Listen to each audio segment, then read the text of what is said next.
నా పేరు కోటేశ్వరరావు అండి. ఏం చేస్తుంటారంటే కోటేశ్వరరావు గారు? నేను ప్రైవేట్ ఉద్యోగం చేసి రిటైర్ అయిపోయాను. ఓకే, రిటైర్ అయిపోయారు ప్రైవేట్ జాబ్ చేసి. సార్ ప్రెజెంట్ ఇప్పుడు ఏం చేస్తున్నారండి మీరు? ఇప్పుడు ఖాళీగానే ఉంటుంది. ఖాళీగా ఉన్నారు.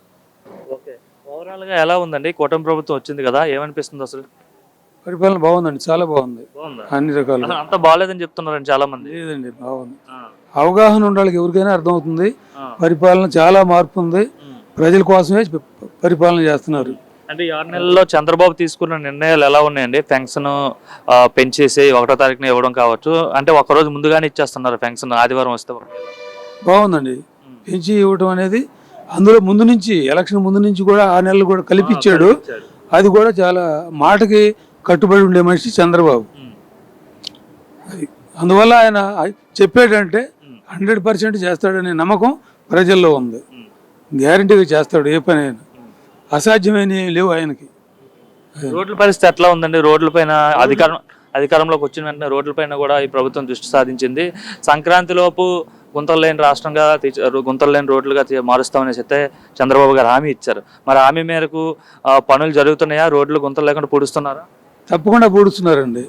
మీకు ఆయన పేపర్ స్టేట్మెంట్ ఇచ్చిన రోజునే మా సరౌండింగ్ గ్రామాల దగ్గర రోడ్లు చూసాము. ఏదో ఒక మట్టి వేసి పొరుస్తాన్ని పూడ్చారు. తర్వాత ఇప్పుడు తారేసి ఆ ప్యాచ్ వర్కులు చేస్తున్నారు. దాదాపుగా అయిపోయింది మా ప్రాంతంలో చాలా వరకు. అదండి. గతంలో గత మనుషులు నడుములు పోయాయండి, బళ్ళు 2 వీలర్ వేసుకొచ్చాము మేము ఇక్కడికి. అసలు చాలా భయంకరంగా ఉన్నాయి రోడ్లు. ఇప్పుడు ప్యాచ్ వర్కులు వరకు కంప్లీట్ అయిపోయింది. ఇక స్మూత్గా రావాలంటే మొత్తం రోడ్డు మొత్తం లేయర్ పోయాలి. దానికి కొంచెం టైం పడుతుంది.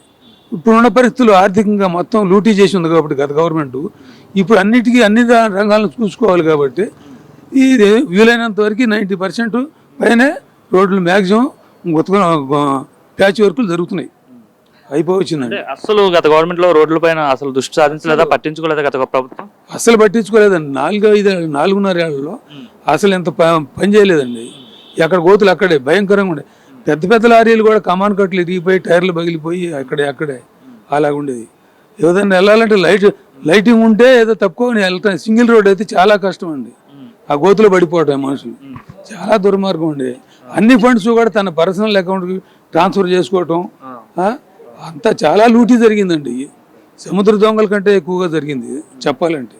అంత హార్డ్ మాట వాడాల్సి వస్తుంది. అలా చేశాడు. ఓకే.